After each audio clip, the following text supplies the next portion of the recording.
Talking Talk Therapy with Ascend Counseling and Wellness. I'm your host, Trevor Thompson. Today we have a segment called Ask the Therapist. We have our very own Dr. Matt Eschler on.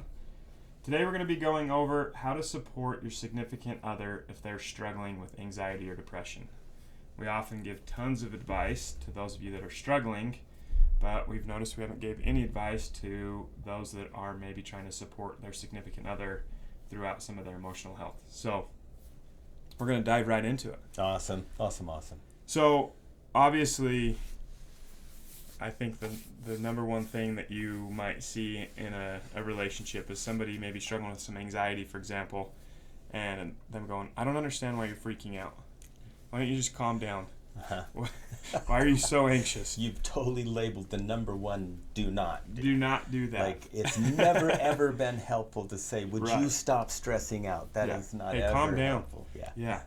That's I think maybe a lack of tools. Yeah. A lack of knowledge and understanding what somebody's going through. Frustrated. Yeah, absolutely. And sometimes the partner's even the target of the anxiety because Right. there's like, I'm anxious, I don't know why I'm anxious, but you're here, so I'm just gonna be bugged at you. Yeah.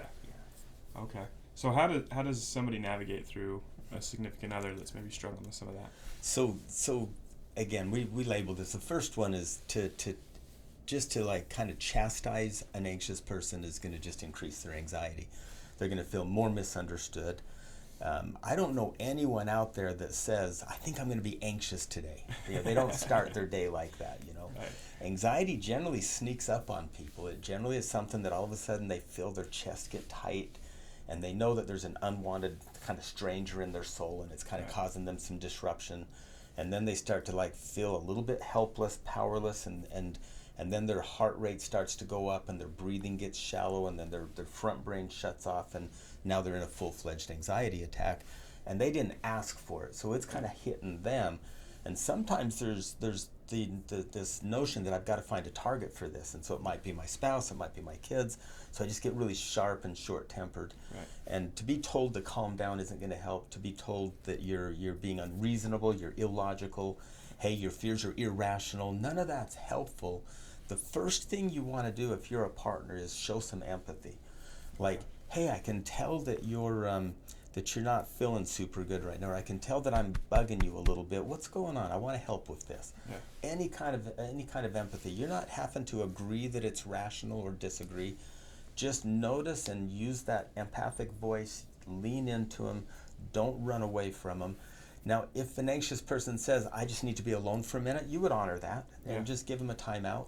Most often, people that are anxious want people to lean in and just be kind. Yeah. And so that's step number one. Step number two, this is probably the big one, and it's such an easy one that people will say to me, like, that's too easy. But just help them breathe. Yeah. Like, hey, let's just sit with each other. Let me just put my arm around you, and that if that doesn't increase your anxiety, let's just sit here and let's just breathe and just take a few deep breaths, and let's just talk about what you're experiencing right now. That goes a long ways towards helping. And I think somebody that's in a full-blown panic attack, they don't even notice that they're rapid breathing. Right. Which you're shortening the oxygen to the brain, Yep. which again is continuing to cause panic. And Yeah. we've talked about this on previous episodes. Yeah. Your body's natural response in that situation is to feel like something bad's about to happen. Yeah, because I your gotta brain, fight your or brain flight. just knows it's out of oxygen. Right. And then it almost feels like I'm about to be attacked Mm-hmm. at any moment, but you're sitting on your couch. Yep. And as a spouse, you're watching this going, there's no reason for them to be freaking out right now. Yep. But how do I help? So again, you're noticing this. They might and likely aren't noticing the shallow breathing. And so again, and some of this can be worked out, by the way, long before, like when there's no anxiety. Like, hey, next time we are going through this together, what if we just both sit down and I just help you breathe? And if that's done by agreement, that's much easier. But really, get them to breathe. Say, hey, I notice you're not breathing. Let's take a good deep breath, and I'll just work with you. I'm here for you. I've got your back. And just take some good cleansing breaths. And generally, the anxious person will like jump on board with that. Okay. So if you can get some oxygen going. So if you kind of get this big picture, don't just dismiss them. Don't dismiss it as unreasonable. Don't dismiss it as like you're the problem. Lean in, own that with them, that you're going to be there for them. You're going to support them, help them breathe. Don't try to be their therapist. Just try to be a person that's empathic. Be a person that can lean in and can handle it with them. And I think a natural response from a husband's standpoint would be, I have to fix this.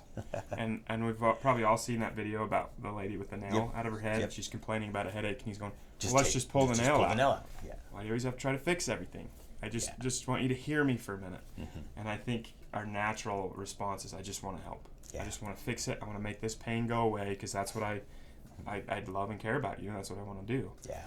But sometimes just sitting with them, working through it, and not fixing it, just helping them breathe and just being that support for them is crucial. So many times the anxious person might even say something like, the kids, they're just so out of control, they're so noisy.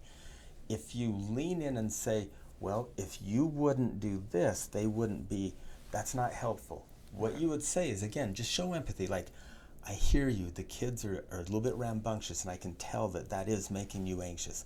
Do you notice how that's not agreeing or disagreeing? Right. You're acknowledging that they're experiencing it, and that's super important to an anxious person. The two things that are the key, the oxygen key, and then the other key is to help empower the anxious person, because they feel powerless, fight or flight. Yeah. If you can help them know that they're powerful, that they have some personal power, that they're intelligent, that you're there with them, they'll start to calm down automatically. So like that empathy piece of like, I can tell the kids are really on your nerves, and I can hear them. I can hear that. I can hear that would be bothersome to you right now.